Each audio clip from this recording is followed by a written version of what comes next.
गाडी बंद पडली. मामा आम्हाला वाचवा. कोण आहे रे?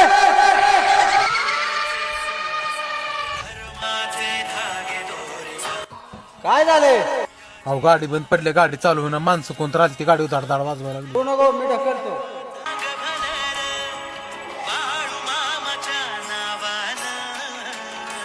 धन्यवाद तर बोलतो ते दादा. ओ गाडी चालू झाली. आपल्याला बाळूमामाला जायला लागतंय, पार्टी बिर्टी कॅन्सल.